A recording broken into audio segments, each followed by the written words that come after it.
드디어 반등한 비트코인. 근데 어디서 많이 본 상황 같지 않으신가요? 파생시장의 주도로 올해 4월부터 6월까지 상승세를 보여줬지만 수급이 받쳐주지 못하자 금방 무너졌죠. 이번에도 마찬가지로 기간 매수 자금은 유입되고 있지만 전체적인 시장의 수급은 약세를 보이고 있습니다. 비트코인 추가 하락 가능성 얼마나 될까요? 지금부터 함께 알아보시죠. 안녕하세요. 코인드림의 아나운서 구혜리입니다. 안녕하세요. 온체인 댄입니다. 시장이 올라가지고 오늘 더 집중해야 돼요. 데이터에 대한 수급적인 변화는 전혀 없다라는 거, 그 얘기를 드리고 시작하겠습니다. 네, 오늘 더 중요한 내용 나온다고 하니까요. 끝까지 함께 시청해 주시길 바라겠습니다. 자, 그러면 매크로 이슈부터 함께 살펴보도록 하겠습니다. 지난주엔 메타발 반도체 쇼크가 있었죠. 메타가 AI 데이터 센터에 남는 컴퓨팅 자원을 외부에 판매하는 방안을 검토 중이다 라는 소식이 나오면서 AI 투자 둔화 우려가 커졌습니다. 그 여파로 미국과 국내 반도체주가 급락을 했고요. 또 미국 반도체주와 나스닥은 아직 충격을 완전히 회복하지 못한 만큼 앞으로는 빅테크의 AI 투자 계획이 중요한 변수로 떠오를 전망입니다. 그리고 오늘이죠. 7월 6일부터 외환시장 24시간 거래가 시작이 되는데요. 앞으로는 야간에도 실시간 환율로 거래가 가능해지기 때문에 투자의 편의성이 높아질 것으로 기대가 되고 있어요. 반면 해외 이슈가 즉시 반영되면서 환율 변동성은 이전보다 커질 수 있다는 점도 함께 체크할 필요가 있습니다. 자, 또 하나 확인해야 할 건 한국 시간으로 9일 공개되는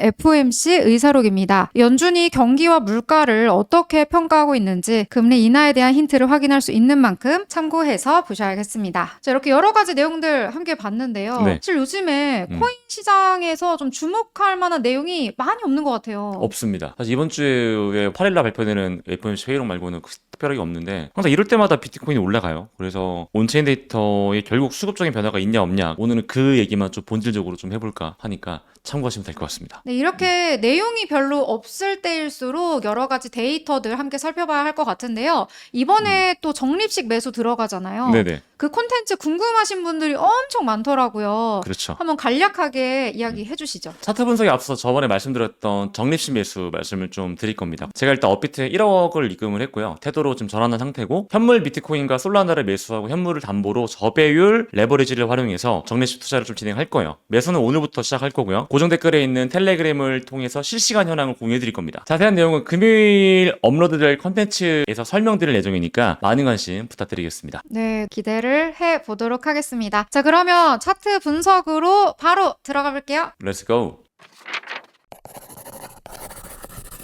자, 첫 번째로 볼 거는 날봉 기준으로 보면 지금 거의 6일 연속 양봉이 나왔습니다. 자, 지난주에 제가 매수 적기입니다라고 말씀드렸던 거 기억하시죠? 근데 매수하신 분들은 지금 돈을 벌고 있을 거예요. 이 전 영상들을 보면은 멸망한다, 그리고 매수해야 돼, 그리고 또 매수 더 해야 된대요. 말씀을 드렸었는데 조금 더 하락이 나온다면 적립식으로 매수해야 된다. 어차피 저점은 못 맞추기 때문에. 그래서 지금 그러면 이게 저점인지 이해하고 싶은데, 날봉에서 다이버전스가 컨펌이 됐다라고 지난번에 말씀을 드렸잖아요. 쉽게 말해서 캔들의 저점은 내려가는데 보조지표의 저점은 올라가는 걸 보고 우리가 상승 다이버전스를 얘기하거든요. 이런 다이버전스가 나온 다음에 한 번에 리테스트를 또 하고 가는 경우가 많더라라는 얘기를 좀 지난번에 드렸습니다. 자, 근데 지금 결국 보시면은 일단 단기적인 반등은 나오긴 했습니다만 이제는 추세가 단기적으로 또 꺾일 만한 어떤 모멘텀이 나오고 있지 않나라는 좀 얘기를 드려보는데, 사실 지금 차트만 보면은 아무런 근거가 없어요. 최근에 단기 고점이라고 봤었던 5월 6일 고점을 두고 최근 저점이라고 봤던 7월 2일 기준으로 본다면은 지금 피보나치 되돌림 레벨, 이 하락 파동이 0.236 레벨을 테스트하고 있는 구간이긴 합니다만 지금 전혀 약세로 전환될 가능성은 없다라고 지금 기술적으로는 보이거든요. 제 영상들을 팔로우업해서 현물을 매수하신 분들이 요즘 수익 구간일 텐데 왜 지금 일부 익절을 해야 되는지에 대해서도 말씀을 뒤에서 드릴 겁니다. 자, 첫 번째는 기술적으로 먼저 말씀을 드렸고요. 일단 올해 2월 6일에 저점이 나왔었잖아요. 이 저점 부분을 지금 다시 돌파를 한 상황입니다. 돌파할 때 강한 양봉이 나와줘야 됩니다라고 말씀을 드렸는데 강한 양봉이 나와줬어요. 그리고 단기적으로 우리가 이제 하락 채널이라고 볼 수 있는, 예를 들어서 이렇게 고점을 두 개 이어본다면 이런 식의 하락 채널을 볼 수 있거든요. 이 하락 채널을 아직까지 돌파를 하지 못했다라는 관점에서는 아직까지는 큰 상승 모멘텀이 있진 않는다. 다만 지금 크게 기술적으로 보더라도 하락 모멘텀도 보이지 않는다라는 얘기를 좀 드려보고 싶고요. 자, 4시간 봉에서는 제가 아주 우려하고 있었던 하락 다이버전스가 컨펌이 됐습니다.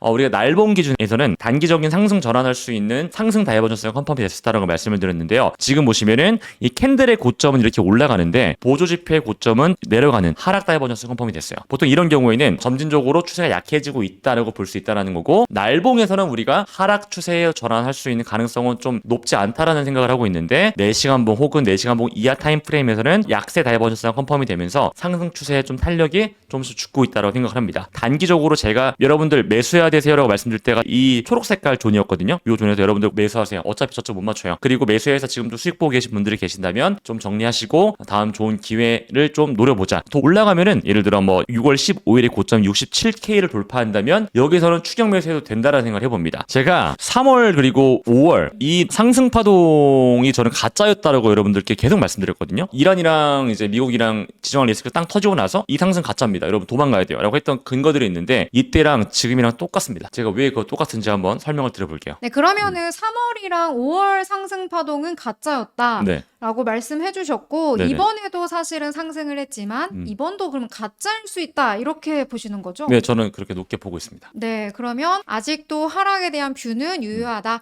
이렇게 보시면 될 것 같습니다. 자, 그러면 그 이유에 대해서 온체인 데이터로도 확인을 들어가 보겠습니다. 렛츠고. 오늘 좀 중요합니다. 집중의 박수를 해주시고요.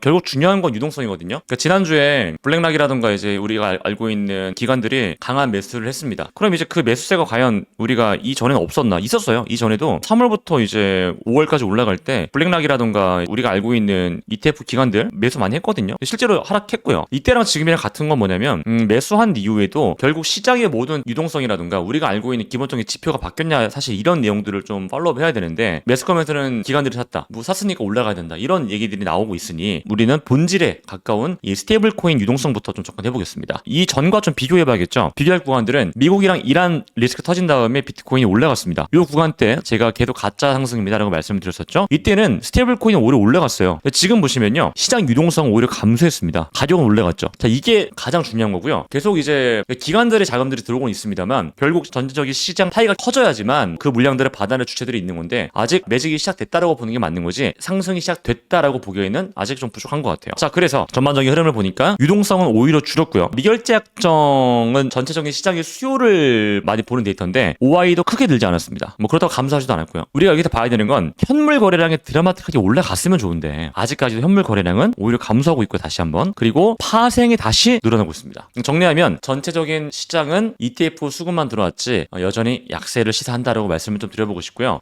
그리고 제가 이제 가장 집중하는 거는 현물 거래량 자체가 얼마나 늘었냐 줄었냐입니다. 가격은 올라가는데 현물 거래량 당연히 늘어나야 됩니다. 거래량이 늘어나야 가격도 더 올라갈 수 있고 거기에 따른 신뢰도로 우리가 조금 더 높게 볼 수 있다는 거니까요. 근데 최근에 보시면 2월 6일날 거래량이 크게 터진 다음에 사실 이 이후로 큰 거래량이 나온 적이 그 이유가 6월 1일이죠. 그리고 거래량이 계속 감소하고 있습니다. 네, 쉽게 말씀드리면 지금은 가격이 오르고 있습니다만 이 전보다 거래량은 적고요. 그러니까 결국 지금 현재 거래량 자체가 신뢰가 있냐 없냐를 얘기했을 때는 저는 후자예요. 없습니다. 저는 지금 상승이 3월달부터 5월달까지 나왔던 이 상승과 거의 유사하다라고 저는 보고 있고요. 오히려 3월달부터 이제 뭐 5월달까지 보면은 중간중간에 볼륨이 늘어나는 경우가 있어요. 네, 근데 지금 보시면 볼륨이 오히려 죽고 있습니다. 그때는 3월부터 5월까지는 가격도 올라갔고 거래량도 같이 늘었거든요. 그래서 진짜 이거 시작되는 거 아닌가라는 사실 저도 기대를 했습니다. 펀딩비가 과열되면서 좀 하락하긴 했습니다만은 지금은 오히려 이때보다 더 안 좋죠. 그럼 과연 ETF나 자산운용사끼리 서로 물량을 떠넘기면서 시장이 올라갈 수 있을까라는 의문을 제기해야 된다는 말씀을 드려보고 싶고요. 이제 봐야 될 게 미결제약적인데 파생시장 즉 바이낸스 거래소가 이제 전체 마켓파이의 50% 정도를 담당하고 있으니까 바이낸스가 중요한데요. 가격은 올라가고 있습니다만 미결제약정은 크게 늘지 못했어요. 크게 늘었다 늘지 못했다라는 기준은 폭발적으로 늘었냐 이게 중요하거든요. 추세적으로 이렇게 늘고 있냐. 근데 3월달과 지금 현재 구간을 본다면 여전히 파동이 약하죠. 이전보다. 그만큼 수요는 약하다라고 볼 수 있는 거고 레버리지 시장의 참여자들이 얼마나 큰 리스크를 감수하면서 투자하고 있냐를 봤을 때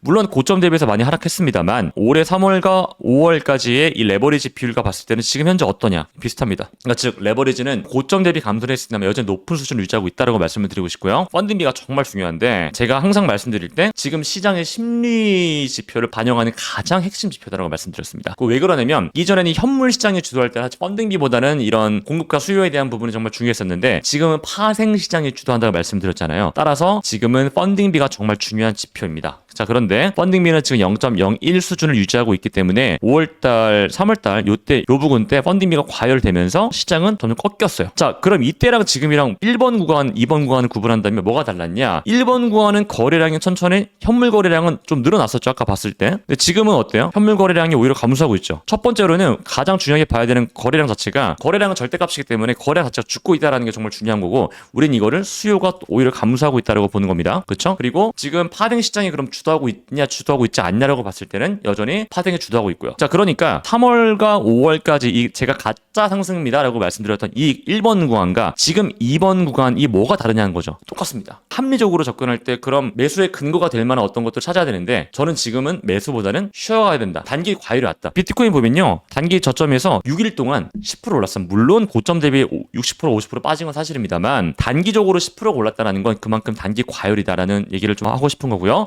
코인베이스 프리미엄 지표라고 하죠. 미국 기관들 혹은 개인들의 수급 지표, 그리고 바이낸스랑 가격비를 비교해서 바이낸스가 비싸면 음수, 코인베이스가 비싸면 양수, 양수인 게 좋은 겁니다. 자, 지금 보시면 코인베이스 프리미엄 지표는 여전히 음수 구간을 유지하고 있습니다. 가격 대비해서 코인베이스 프리미엄 지표가 퍼포먼스가 엄청 강했던 것도 아니기 때문에 아직까지는 추세가 전환될 만한, 혹은 투매가 나왔나라고 봤을 때는 여전히 제가 지난번도 말씀드렸지만 단기 보유자 수익률 기준으로 봤을 때 우리한테 좋은 매력적인 매수 기회가 왔다. 그리고 정말 데이터 중에 중요한 것 중에 또 단기 보유자 수익률이 지금 다시 수익권 구간 올라갔습니다. 그러니까 지금 작은 노이즈에도 크게 흔들릴 수 있으니까 여러분들 지금은 환희보다는 조금 매도하면서 다시 매수할 기회가 올 거니까 그 기회를 잡는 게 좋지 않을까라는 말씀을 드려볼게요. 6일 만에 네. 분위기가 확 바뀌었어요. 그렇죠. 근데 또 이게 ETF 들어오긴 했지만 네. 결국에는 현물 거래량 떨어지고 있고, 음. 그럼 또 결과적으로는 파생 시장이 주도하고 있으니까 네. 뭔가 가격은 올랐지만 상황은 똑같네요. 맞습니다. 가격만 보거나 차트만 보는 사람들은 이제 어떤 결정을 해야 될지 어렵겠죠. 그래서 온체인 데이터를 꼭 봐야 된다는 얘기를 하고 싶고, 결국 3월과 5월과 같은 내러티브라면 저는 굳이 상승에 베팅하는 것보다 좀 쉬어가는 게 좋지 않을까. 왜냐면 이전에 영상에도 계속 말씀드렸지만 사세요, 바닥 못 맞춥니다, 매수해야 돼요 라고 말씀드렸고, 결국 상승을 했다면 우리는 이제는 쉬어가야 된다. 단기적으로는. 네, 일단은 잠시 현금 확보를 해두시는 게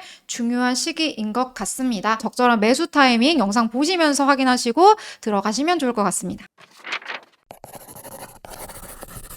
오늘도 네. 여러 가지 얘기 듣다 보니까 가격이 오를 때나 내릴 때나 또 시장 이면에 이런 온체인 데이터 보면서 그쵸. 아, 이렇게 생각하고 이렇게 파악하고 이렇게 확인을 해야 되는구나, 이걸 한 번 더 느낀 것 같아요. 이 영상 보시는 분들이 항상 궁금해하실 거예요. 온체인 데이터 맞냐 틀리냐. 그럼 선행이냐 후행이냐, 이 얘기 되게 많거든요. 후행입니다. 우리가 차트를 보던 뭘 보던 과거의 역사를 반복하지 않고 조금 더 합리적인 의사결정하기 위해서 보는 것들이죠. 데이터들이. 그렇게 접근하시면 될 것 같고, 결국 이 데이터가 드라마틱하게 바뀌어야 되는 순간들과 그런 부분들은 별 거시적 환경이 확 바뀌어요. 근데 말씀해주신 것처럼 이제 하반기에는 사실 연준의 매파 중의 스탠스랑 중간 선거밖에 이제 남지 않았기 때문에 큰 방향에 베팅하는 것보다는 조금 보수적으로 봐야 되는데, 그 근거는 온체인이 된다라는 저는 얘기를 계속 강조하고 싶어요.